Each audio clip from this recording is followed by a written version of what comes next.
अनमोल रस्सी, chapter number 2, class 4, पाठमाला Hindi, खुलते पंख। ये कहानी है अकबर और बीरबल की, जिसमें उनके किस्से सुनाए गए हैं। बीरबल के बारे में बताया जाता है कि एक कहानी है बीरबल के बारे में कि एक छोटी सी रस्सी, मतलब एक अनमोल रस्सी उनको दी जाती है अकबर के द्वारा, और उनको अकबर कहते हैं कि इस रस्सी को बेच के आओ और ज़्यादा से ज़्यादा धन कमा के आओ। तो बीरबल अपनी बुद्धिमान और चतुराई से रस्सी के टुकड़े से कितना धन जुटा पाए, आओ इस कहानी को हम पढ़ते हैं। तो बादशाह अकबर के दरबार में 9 रत्न थे। बीरबल उसमें से एक रत्न था। बीरबल एक विद्वान और बुद्धिमान व्यक्ति था। वे अपनी चतुराई और सूझबूझ और हाजिर जवाबी के लिए प्रसिद्ध था। अकबर उनका बहुत सम्मान करते थे और उन्हें बहुत पसंद भी करते थे। वे हमेशा बीरबल को अपने साथ रखते थे। अकबर के बहुत से दरबारी बीरबल से ईर्ष्या करते थे, उन्हें नीचा दिखाने की ताक में रहते थे। खुसरो नाम का दरबारी सम्राट अकबर की एक पत्नी जीनत का भाई था। वह बीरबल से ऊंचा ओहदा पाना चाहता था, इसलिए हमेशा अपनी बहन जीनत के कान भरता रहता था। जीनत द्वारा बार बार अपनी भाई की सिफारिश करने पर एक दिन बादशाह अकबर ने बेगम जीनत से कहा कि वे स्वयं दोनों की परीक्षा लेकर तय करेंगे कि दोनों में कौन अधिक बुद्धिमान है। तो ये बात जीनत मान गई। अगले दिन दरबार में अकबर के साथ साथ जीनत भी गई। अकबर ने बीरबल और खुसरो दोनों को 2-2 गज रस्सी का टुकड़ा दिया और कहा, आप दोनों में से जो भी कल तक इस रस्सी के टुकड़े के बदले अधिक से अधिक धन कमा कर लाएगा, वही अधिक बुद्धिमान कहलाएगा। जीनत के चेहरे पर मुस्कान थी। उसने खुसरो को पहले से ही परीक्षा के बारे में बता रखा था, लेकिन बादशाह अकबर को बीरबल पर पूरा भरोसा था। खुसरो और बीरबल रस्सी के टुकड़े लेकर चलती।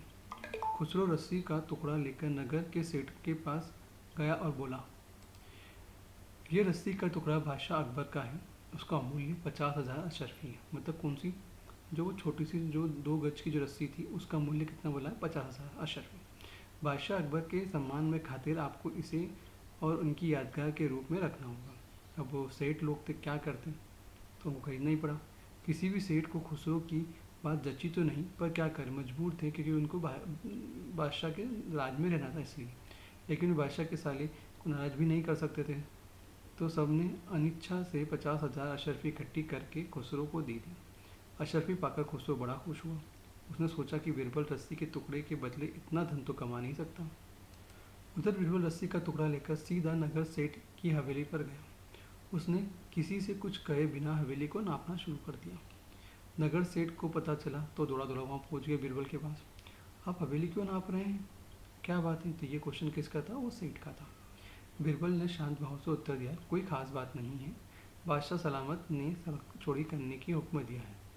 मैं नाप कर देख रहा था कि आपको हवेली का कितना हिस्सा रास्ते में आता है और उसे तोड़ना पड़ेगा। ये बात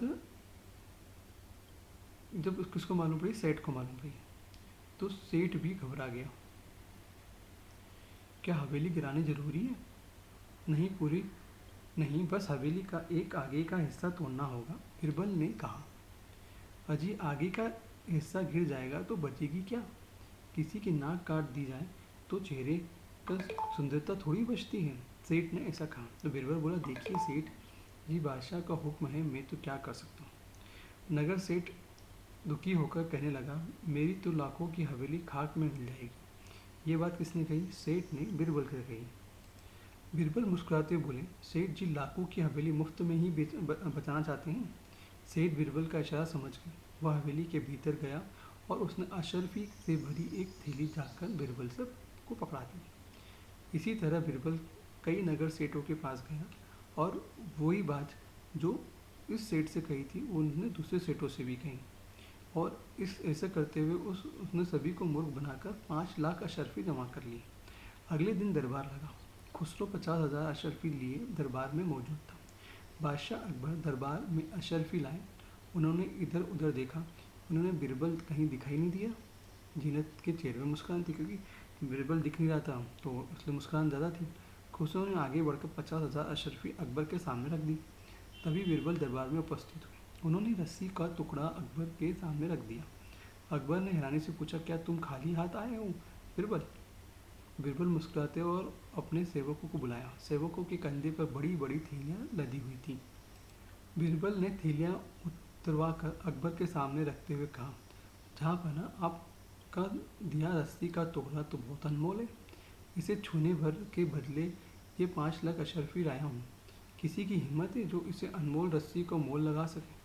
अकबर की ये बात सुनकर राजा अकबर बहुत खुश हुआ और गर्व भी करने लगा। उन्होंने मुस्कुराते हुए जीनत और उनके बेटे की तरफ, भाई की तरफ देखा, तो जीनत और खुसरो की गर्दन झुकी हुई थी उस वक्त।